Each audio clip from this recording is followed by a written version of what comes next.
Welcome. Good morning, everybody. My name is Joshua Berg. I am the sabbatical minister here at Emerson while Reverend Matthew is on sabbatical. And yeah, I don't know if you noticed, after last week I was wearing this loud shirt. I decided to dress a little more conservatively this week, so. I'm going to lead us on a little bit of a journey today, a little bit of a history lesson from the 18th century in America to the 21st century today. Our Touchstones theme, which is the themes we use every month, is called Balance. And our, in March, the theme in March is balance. And our faith, the Unitarian Universalism, obviously balances two predecessor faith practices, Unitarianism and Universalism. So, today, let us worship together this morning, calling up the sacred and the spiritual in the question, how does our universalist heritage inform and inspire our principles in the 21st century?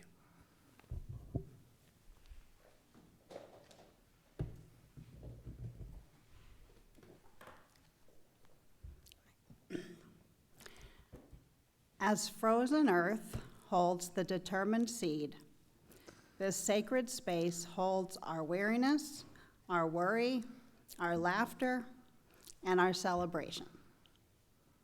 Let us bring seed and soul into the light of thought, the warmth of community, and the hope of love. Let us see together, hear together, love together. Let us worship.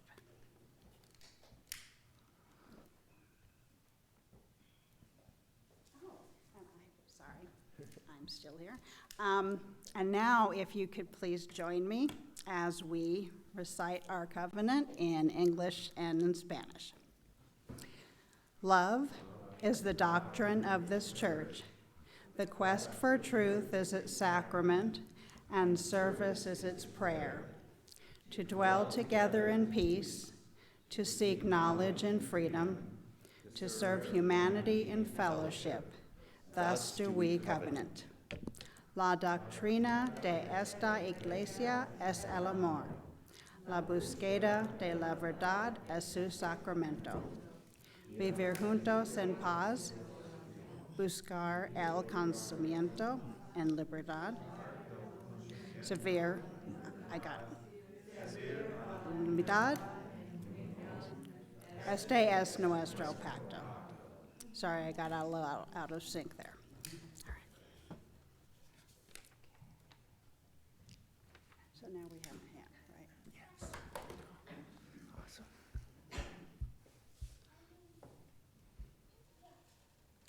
So, please rise in body or spirit as we sing our opening hymn. It is number 123, so in the larger book, but the lyrics should be up here, and they're pretty easy. It's called Spirit of Life.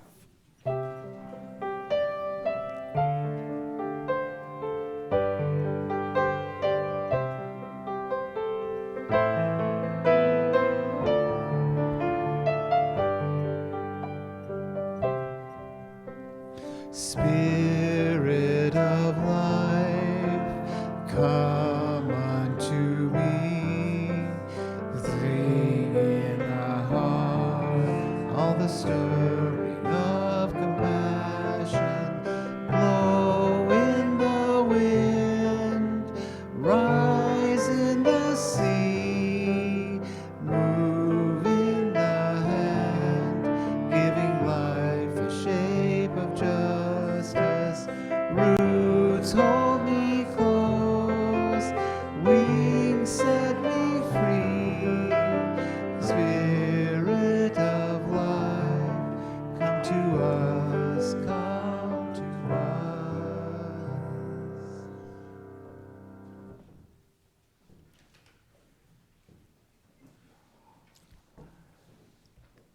All right. Good morning. I'd like to welcome everyone to Emerson Unitarian Universalist Church, named after the Unitarian minister and great American writer, Ralph Waldo Emerson. We're an open-minded and inclusive religious community that has been active here in the West Valley since way back in the 1950s. Emerson has long been and continues to be a haven of love and acceptance for those of us who have found a spiritual home here. My name is Julie Borden, and I'm happy to serve as your worship associate this morning. It's good to see those of you who are here in person today, and I also want to extend a warm welcome to those of you joining us online as well. A quick note, anyone who would like to share a joy or concern, for those of you in person, the Book of Life is behind Kevin over there, and then the virtual Book of Life, you can list joys and concerns in the chat. We gather here today at the beginning of spring, and in fact, the very beginning of spring. I wanted to be sure and say this correctly, so I looked it up online, and then I confirmed it with my expert in earth-centered spirituality, so I had the wording right. So I can say that we are just about 2 hours into spring, with spring equinox occurring at 8:33 a.m. So I hope everybody's made the most of your spring so far.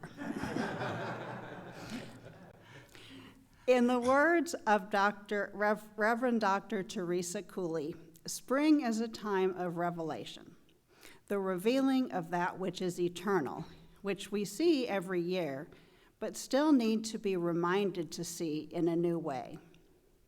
There is also the revelation of that which is new. Every spring, we encounter something never before seen.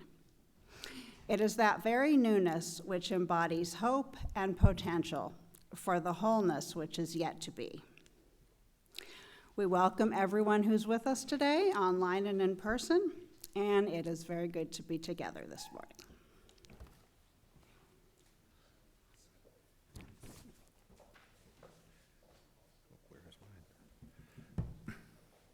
So to begin our exploration of our Universalist heritage, our story today is a short video about one of our most prominent Universalist prophet ancestors.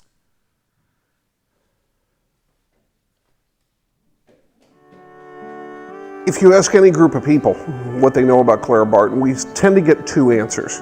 The first answer is she was the founder of the American Red Cross, and the second answer is that she was a Civil War nurse, and both of those things are absolutely correct.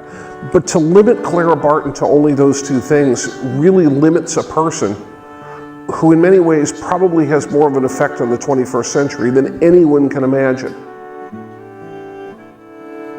She is the one that proposed what is called the American Amendment, that brought to play the Red Cross worldwide to relieve suffering in all types of natural disasters. This was a revolution, and we can't imagine the 21st century without it. When we see news reports about hurricanes, about tsunamis, about tornadoes, about natural disasters of all types, we can't imagine that the Red Cross wouldn't be there. When you come to her offices, the missing soldiers office, you're really coming into a place that was first and foremost a boarding house. It was her home, it's where she lived. And a boarding house is a place that, quite frankly, in the 19th century was not for the wealthy or even the well-to-do or even the upper middle class. This was a place of relatively modest means. She began from these rooms not only living here, but then collecting supplies that she would take onto the battlefields at places like Antietam and Fredericksburg and many other. Past that, this office then transformed yet again. It became a place of lobbying. It became a place from which she would go to the halls of power and lobby on behalf of the soldiers who were sick and wounded and their families. Eventually, it would be transformed again at the end of the war in 1865 to the missing soldiers office, a place where people in desperation trying to find their loved ones came to Claire and say, "We know you've been in the hospitals. Have you seen our son? Do you know where my husband is? Do you know where my brother is?" She was the first person in America to actually step up and say, "We need to find these missing soldiers." We're inviting people to come and learn what she did, to learn how she did it, and finally to step up and take actions themselves by becoming a volunteer. by taking on a task that takes her story out of the 19th century and puts it onto the streets of the 21st century that are then transformed by her story, transformed from just average people to people of action. Clara Barton, one of our Universalist ancestors we can be proud of. We'll meet a number of them today. And in the spirit of pride, let us join together to recite our UU affirmation here at Emerson. We are Unitarian Universalists, a people of open minds, loving hearts, and welcoming hands.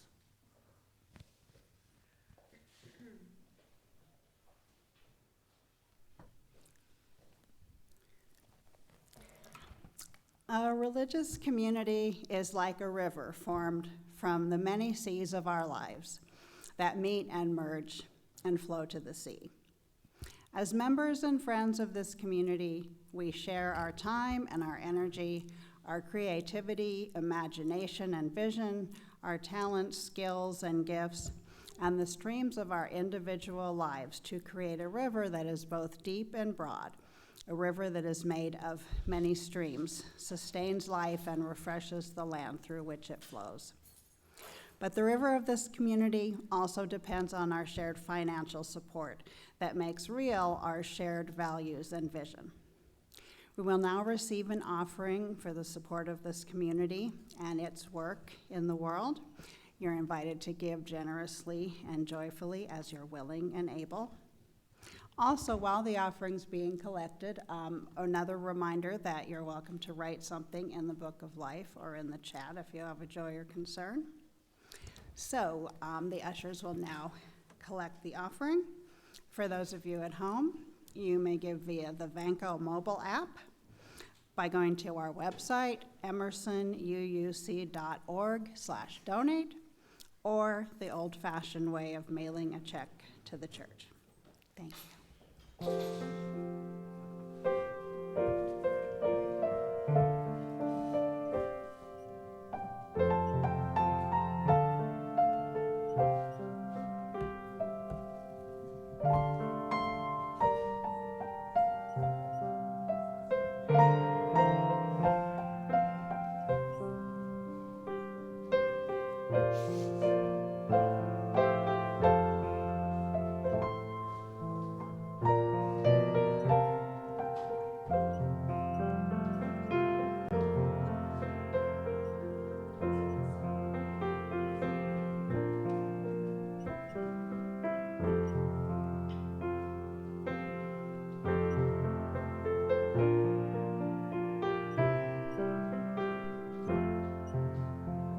You I receive, to you I give.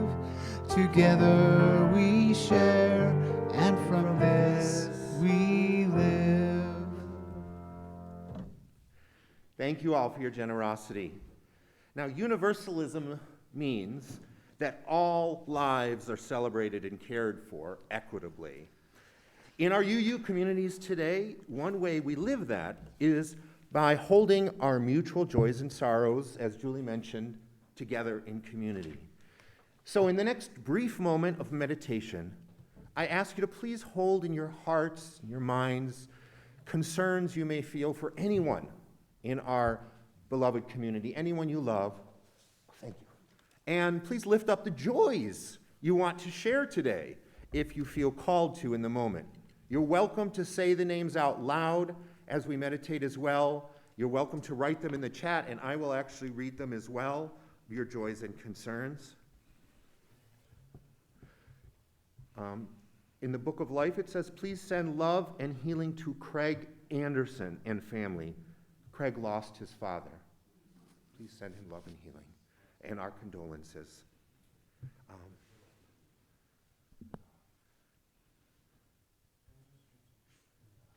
There's a joy that one of our members was also a volunteer with the Red Cross, Sandy.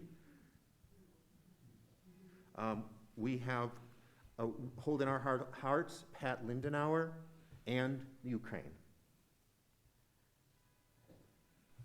We'll meditate for just a moment.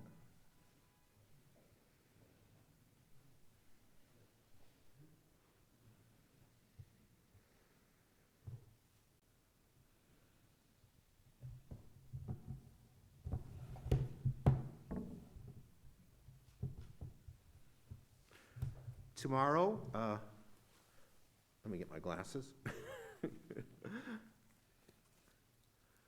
Linda Beth writes, tomorrow is my husband Richard's 79th birthday. He likes to call himself the King of Spring. If you see him, you can refer to him as Your Highness. Is that how you call kings? It helped me finally remember when spring starts. That's what Linda Beth writes. Nancy writes, thanks be to the green energy of spring camp. Had so much fun. My mom, oh my goodness, writes, Joshua Berg, on the honor he has been given. Forgot the exact, okay. Of the honor I've been given, I'm actually going to Chautauqua, which is in New York. It's an intellectual and spiritual community for a week. My seminary chose me to be the minister in residence at the end of July to beginning of August. Yeah, thank you. So that's what my mom is saying. And Doris Den is asking for prayers and healing thoughts for Lloyd, who is in a more difficult time in his chemo and radiation therapy. We send him our prayers and healing thoughts. Thank you, and for all the joys and concerns that remain unspoken and unsaid. We celebrate your joys, and we share with you, and mourn with you, and grieve with you, and feel and offer blessings and prayers for your concerns. Today, the meditation song is going to be in the spirit, once again, of the history of Universalism. Unitarian Universalists, welcome and respect people of all faith practices, as well as those with none. And as a Jewish UU myself, I feel very welcome, very comfortable here. However, also as a Jewish UU, one of the struggles I contend with is that our predecessor faiths are both Christian faiths. They were very progressive in their own ways and identify with the Enlightenment, the rationalist thinkers who were many elitist Unitarians. I also identify with our transcendentalist ancestors and their respect for insight. However, Universalists, as progressive as they were socially, they were actually more faithfully and evangelistically Christians when they began. So the primary way I identify with our Universalist ancestors is the respect for all as equal and equally deserving.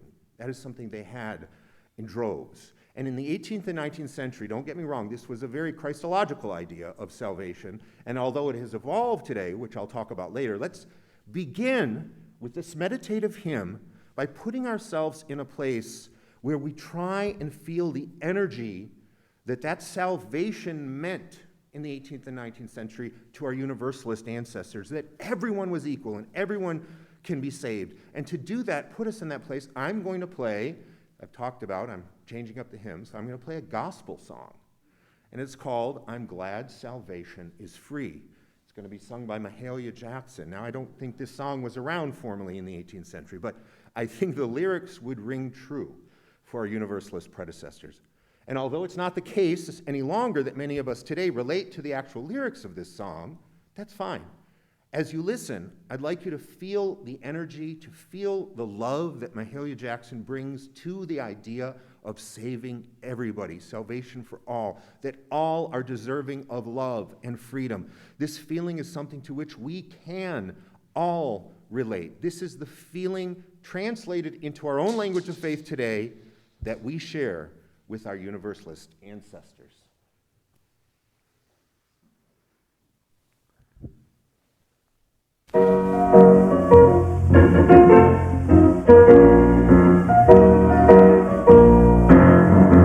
I'm glad salvation is free.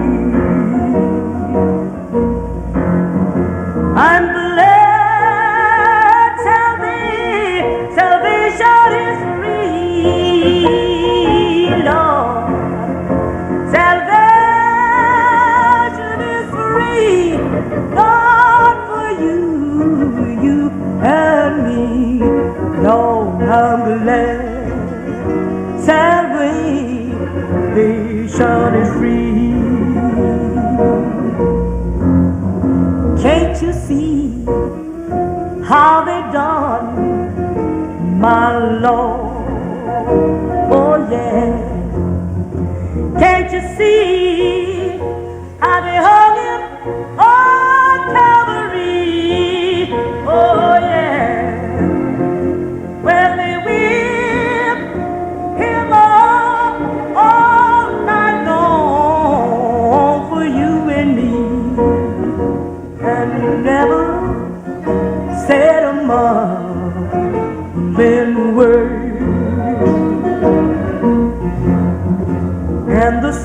sun refused to shine. In the blood red dye, child in blood, oh yeah.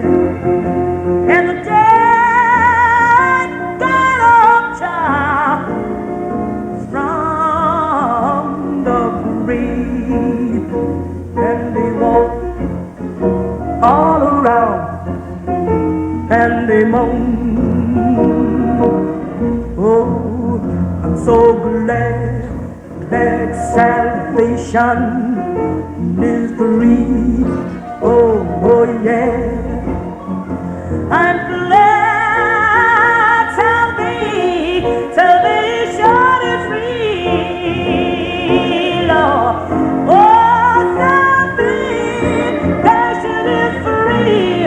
Oh, for you and me.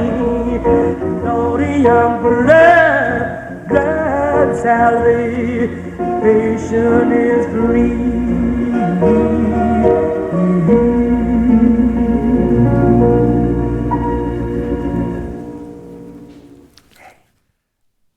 Quickly, I'll just say also, there's a few more joys and sorrows. Doris and Lloyd, best wishes for good healing, holding the dents in my heart. And Nancy and Linda Beth write that. And Helene Harris writes, my daughters lost their uncle this week. My younger daughter's suffering a lot from that since she was close to him. May Art rest in peace, and my girls get through this with peace. May it be so.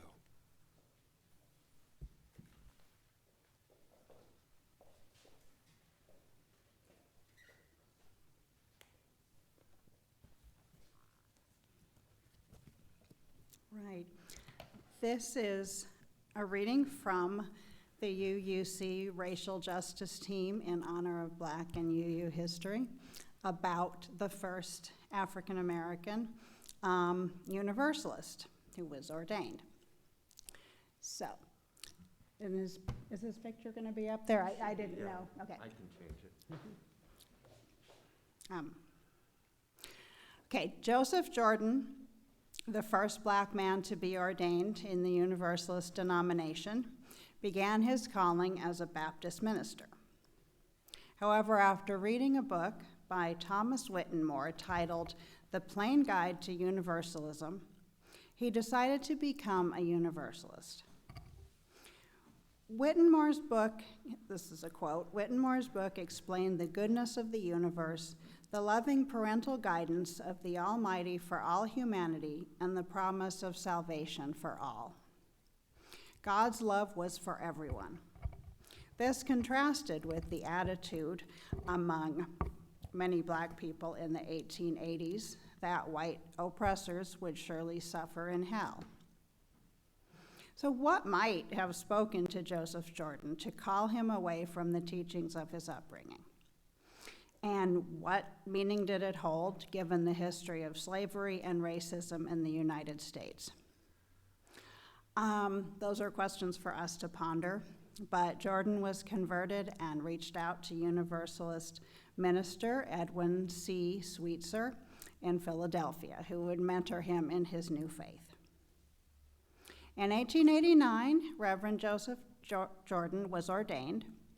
He took the Universalist message out to serve his community and established a mission in the Black suburb of West Norfolk, Virginia.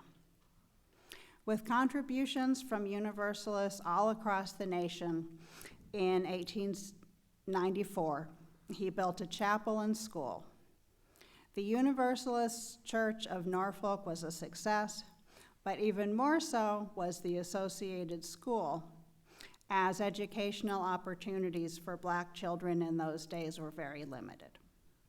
Over 200 children from many religious backgrounds were soon enrolled. Another school was established by Reverend Jordan's friend, Reverend Thomas Wise, the second African American to become a Universalist minister in the nearby town of Suffolk. After Reverend Jordan died in 1901 and his Norfolk school closed, the missionary work of educating and lifting up the Virginian Black community continued. Despite prejudice by some of the white Universalist leadership, the missionary work was sustained by another Black minister, the Reverend Joseph Fletcher Jordan, no relation to the first. He overtook the leadership of the school in Suffolk along with his wife, Mary J. Jordan. Mary brought her education and training to teach both academic and practical skills to the children, and she never turned a child away. The school developed a reputation of vigorous academics and the building of the character and nurturing the self-worth of each child. Eventually, one of Mary J. and Joseph F.'s daughters, Annie B. Willis, would become the principal of the Suffolk School. She was much loved for her commitment to quality education and her loving care of her students and their families. The Great Depression would bring dramatic changes to this work and how the Universalist denomination supported it. These changes were fueled in part by the Great Depression. Factories closed and the Black community struggled to feed themselves, let alone pay tuition. The Universalist denomination also decided to make the school a community center and offer more social services rather than academic and spiritual education. Annie Willis became a worker for the denomination, but was not consulted concerning the decisions made. The Universalist denomination never recognized that these measures reinforced white haughtiness and Black disempowerment. Willis continued her work through the merger of the Universalist and Unitarian churches, retiring in 1974, virtually forgotten by the UUA. Universalism, like Unitarianism, suffered from racial prejudice and paternalism. Despite the exceptional missionary work of Joseph Jordan, Thomas Wise, Mary and Joseph F. Jordan, and Annie Willis, Universalism as a religion did not spread widely amongst the Black community. The message of universal salvation could not be reconciled with the experience of slavery under Jim Crow laws and other forms of racism.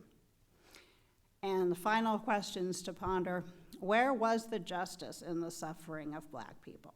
Is it in this world, in the expansion of democracy, in decriminalizing immigration and detention, and in liberating people's bodies from fear and violence?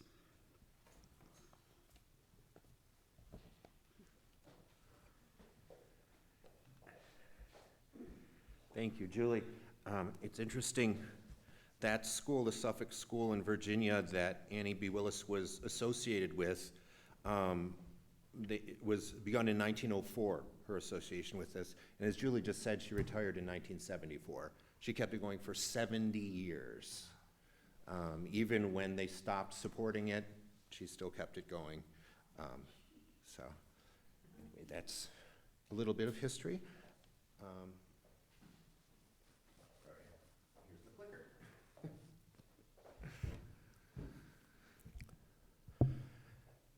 And now we will hear from our wonderful choir, The Joy of Spring. It was wrong in the e-newsletter. They're going to sing The Joy of Spring, right, Eloise? From Thomas, what's that? The Joy of Springtime, Thomas Tallis, arranged by Kevin Matthey and Eloise Porter.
Thank you. That was beautiful. Some of you may have heard this saying before. I'm actually going to switch this. Many of you may have heard this saying before. It is said that Unitarians in early 19th century America believed that men, in their words, men like themselves were too good to be damned. A few elitists.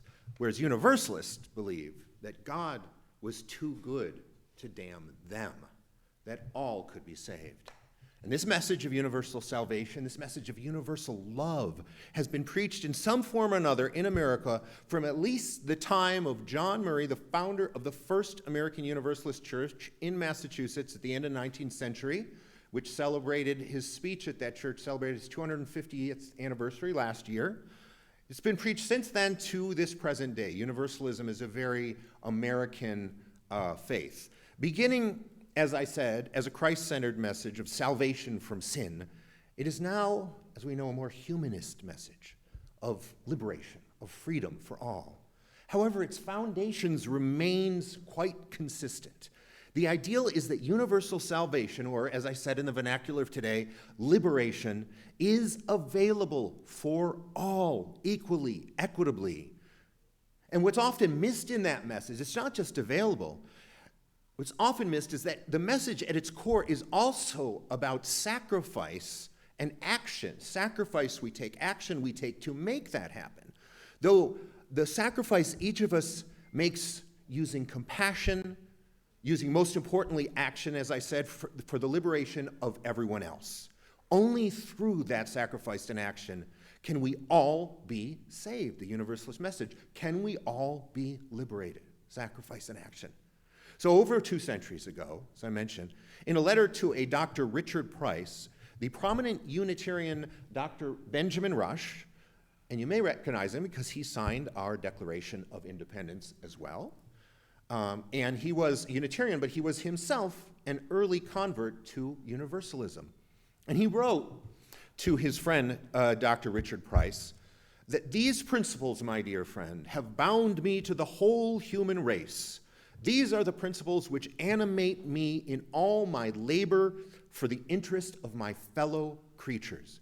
No particle of benevolence, no wish for the liberty of a slave, of the reformation of a criminal will be lost. None.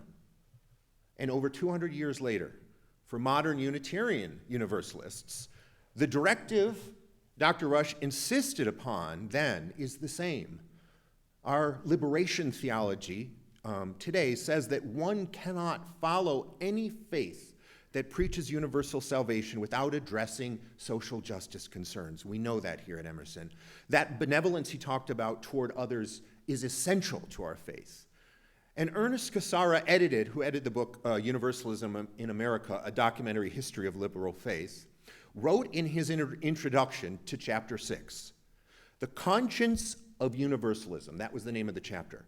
He writes, "It should be expected that a gospel which preached the ultimate salvation of every single individual in the future life would be concerned with the lot of man on earth." It's interesting he wrote lot. This week we celebrated Purim, which is the Jewish word, Purim, for lot. It's throwing a lot. Haman, the evil villain, for a little backstory, threw lots to determine when the Jews would be killed, and then Esther saved the Jews. And Ernest Cassara wrote, in Saving the Jews, he wrote, life would be concerned with the lot of man on earth.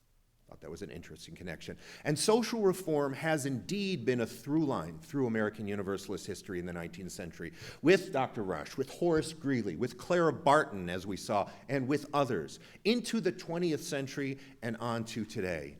So one of the most prominent 20th century Universalist reformers, you probably know, was this man, Clarence Skinner. And his goal was the irrevocable connection between religion and the social issues, as we do today, social issues surrounding it. And in his 1915 statement, The Social Implications of Universalism, which is great if you haven't read it, he stated, quote, "All great social problems involve theological conceptions. As man attains increasing democracy, he conceives God as being more universal, more just, more intimately associated with life, and as God is then conceived to be more universal, just, and intimate, that idea begets more democracy among men." That's how he thought they were connected. So social action, theological reaction, as we are worshiping in this church, as we celebrate, as we put into action, they're equal, and they're in the same direction. And I know you're going to ask that, what does he mean by God? I asked it. It's a concern for me. But is it similar to the present day UU spirit of life that we refer to? Well, Clarence Skinner tells us what he means by God. He wrote, "The universalist idea of God is that of a universal, impartial, immanent spirit whose nature is love." It's love. It's the largest thought the world has ever known. It's love. It's the most revolutionary doctrine ever proclaimed. It is the most expansive hope ever dreamed. And he specifies, he makes it clear the difference. This God, he says, is no tribal deity of ancient divisive civilizations. This is no God of the nation of a chosen people, but the democratic creator of the solid, indivisible world of rich and poor, of black and white, of good and bad, of strong and weak, of Jew and Gentile, of bond and free. That's who he's talking about. Skinner's statement was followed soon after by a social program at the Universalist General Convention. There used to be a Universalist and a Unitarian conventions. This was the Universalist General Convention in 1917, which declared, they wrote, "The purpose of the Universalist Church is to be the reconstruction of the world civilization in terms of justice, peace, and righteousness, so that the spiritual life of all may develop to its fullest capacity." It wanted, this convention, they wanted guarantees, things we want today, equal housing, education, food, recreation. It also called then, things we're calling for today, economic equity, and it condemned economic monopoly and exploitation, and it condemned war. It railed against the injustices that brought about misery, that bring about disease and accidents and ignorance and crime. Its program was meant to complete humanity. Our Universalist legacy does not, therefore, just claim universal salvation. It doesn't claim that all can be saved, that all can be free. What it claims is since all can be free, our faith demands that all must be free. And further, continues to call each of us through action and suffering, sacrifice, to realize that claim. Now, today we are maturing in how we understand the process of social justice.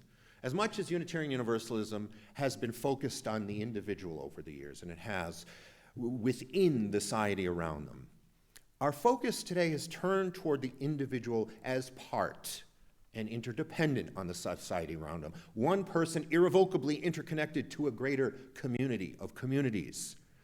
We're also gaining cognition that not only are Unitarian Universalists not the final arbiters of appropriate behavior, but we ourselves are guilty of inappropriate conduct toward our fellow humans. We are realizing that just as universal salvation back in the Christological sense was salvation from sin, as I mentioned, true equity in the humanist sense today, universal liberation, freedom, can't be achieved without an honest accounting of our own sins. And to that end, we must look back on our predecessors, these same men, these same people, all the people who wrote the words that I quoted, and recognize that even though we can admire them as abolitionists, as pacifists, and social reformers, they too were influenced by a colonial white supremacist culture, and their relationship to people of color was fraught with dysfunction and prejudice, as it remains today for many white people of privilege. We have to balance those things. We have to understand and acknowledge, be accountable for our sins while we celebrate our past.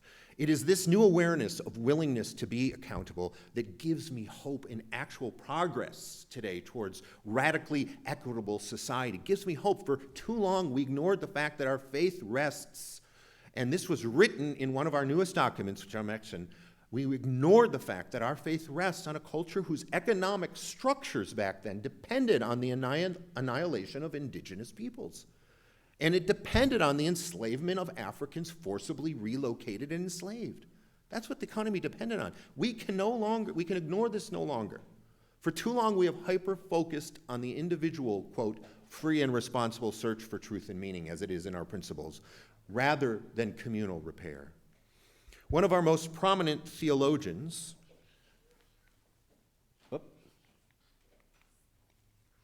James Luther Adams, he's still there, there's James Luther Adams, stated this fact quite succinctly when he said, "The faith of free persons must tangibly make them free in a community of human dignity and equal justice." And if you can't read that there, he's quoted as saying, "An unexamined faith is not worth having, for it can be true only by accident." But once again, community of human dignity and equal justice. And Paula Cole-Jones, who developed the eighth principle so that we renew our commitment to this work, to hold ourselves accountable, and to fulfill the potential of our existing principles. That brings me to the final document that I want to reference, and the one that completes the line from then 200 years to over 200 years later to now, and demonstrates our newfound awareness, and one I have already quoted herein. This is the document I was talking about. It's called Widening the Circle of Concern, and it is the report from the Commission on Institutional Change. The point of the work of that commission is to center voices within our faith, as we have done today, Reverend Jordan with Annie Willis, that have gone unheard for too long. One of our youth leaders, Paloma Cayo, is quoted in this report from a homily she delivered. She said, "Only when we come to bear witness to the cracked and shattered pieces can we begin to help heal what has been broken." Reverend Dr. Sophia Betancourt relates this to our Universalist theology. We're talking about Universalism. So she relates it in this way: only a Universalist theology of liberation in the present day centers our capacity to be sanctuaries of radical truth-telling and abundant compassion, so that the all-embracing love at the center of our tradition, that all-embracing love, can serve to make all of us more whole, all of us. This is the same universal love that Dr. Benjamin Rush described in 1790. And this is the same universal love that they called God then, the same universal love that we continue to strive for today as universalists. And after the Commission on Institutional Change was formed after, if you don't know, there was a racially charged incident in 2017, and our leaders of color were asked by the co-presidents of the UUA at the time, Reverend Dr. Sophia Betancourt, Reverend William Sinkford, and Dr. Leon Spencer, to share insights into how the UUA, the Unitarian Universalist Association, could continue moving forward after this incident. This was, as the report puts it, a request for truth and reconciliation, which we've been doing in a number of our congregations now. So a commission was formed, which included Reverend Leslie Takahashi, Mary Byron, Sir Libert Jr., Reverend Dr. Natalie Fenimore, Dr. Elias Ortega, who is the president of Meadville, my seminary, Caitlin Breedlove, DeRoque Farrar, and Reverend Marcus Fogliano was the administrator. He was the project manager. And they took these insights that they found, and over 3 years they analyzed them, they audited the power structures within our organization, the systematic racism, white supremacy culture within the UUA, and then they reported back. 3 years of analysis. And along with another accounting of how our association has or has not grown, because it has, in many ways, grown and changed over those 3 years and over time, they laid out recommendations for supporting long-term cultural and institutional change that, quote, they wrote, redeems the essential promise and ideals of Unitarian Universalism, some of which we've talked about just now. They understood very well that our theological underpinnings, which connect us to our predecessors, demand this work. And under the section in the report, under the section titled A Word About Centering, it connects this work to the compassion and sacrifice I mentioned earlier that is the overlooked yet key element to universal liberation. They wrote, honoring the experience and discernment will require that we cultivate compassion. And it would help to look at the etymology of the word compassion. Com meaning with or together, and passion derived from pati, which means endure, undergo, experience. Can we have compassion feel what others experience is the question. It continues later in the report, in the same section actually, writing, by centering, we mean a leaning toward, a prioritizing of perspective, attention to those whose needs are considered and who are most affected. And this is not done easily. It is not done without necessary action, sacrifice, and pain that others who have sacrificed and hurt for too long are freed from their burdens. Only then can we all be liberators from our burdens as well, if we liberate others. And Dr. Elias Ortega, a member of the commission and the current president of Meadville Lombard, as I said, one of our 2 remaining UU theological schools. There's another one here in California, Star King.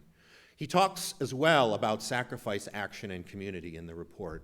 And he writes, if we believe in collective salvation, universalist theology, we must also believe in collective sacrifice, as I mentioned. It is powerful that our faith community is working to reclaim this sacred practice. And claiming what is meant to be sacred in personal sacrifice without the power of we is the very thing that desecrated the practice in the first place, the power of we. I'll conclude with the words of Reverend Dr. Sophia Betancourt. We are the theological inheritors of teachings on universal salvation. There is no winnowing out of the supposedly unworthy that can be named sacred among us. It is our very universalism that is at stake when we turn away from the impact that our institutions, our own institutions, have on the same communities and groups that society encourages us to dehumanize and make small. We have to analyze ourselves and be accountable. Because freedom from all through sacrifice and action is how our ancestors envisioned and how our Universalist and our Unitarian Universalist faith, how they envision our Universalist faith, and how we must continue to live our Unitarian Universalist faith. Oop, go wrong way. So, please stand in body or spirit for our closing hymn number 131, Love Will Guide Us.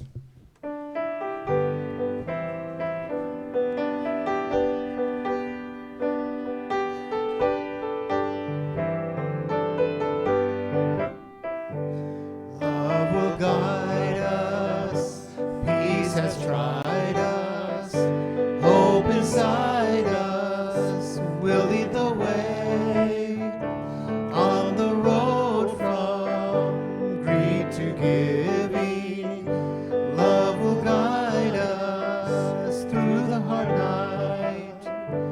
If you cannot sing like angels, if you cannot speak before thousands, you can give from deep within you.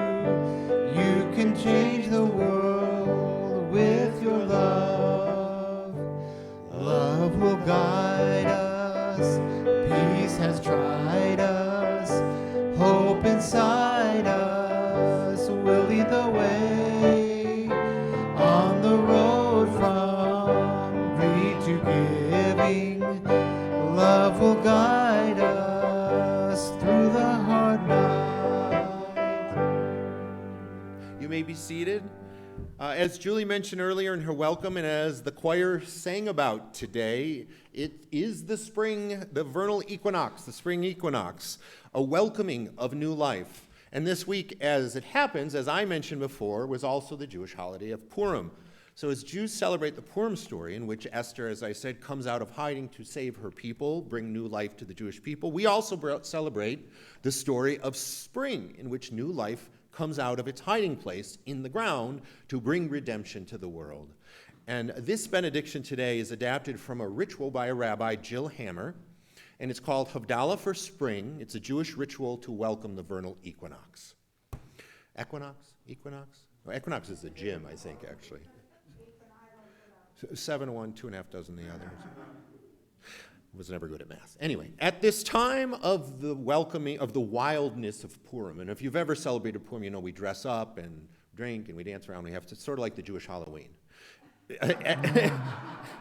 At this time of the wildness of Purim, we invoke the fruit of the vine as a symbol of life's joy and delight.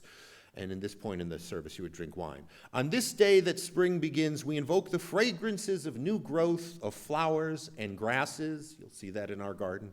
On this day, when we celebrate Esther and all ethical role models, we honor the lights of fire, the sun, the moon, and the stars that give light to our star, our light on our chalice.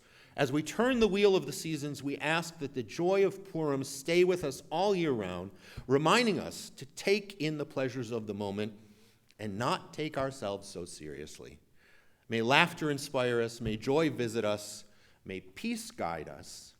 And if you'll join us afterward, I actually made some Hamantashen, which are Purim cookies. They're triangular because the evil villain in the Purim story was Haman, so they're called Hamantashen. They were his hat. His hat was triangular. Anyway, I found some things in our fridge, so some of the cookies have some interesting things in them. I found some almond paste that I mixed with Nutella, that I mixed with chocolate. I put those in there. Some cookie butter and lemon curd for like a lemon butter cookie one.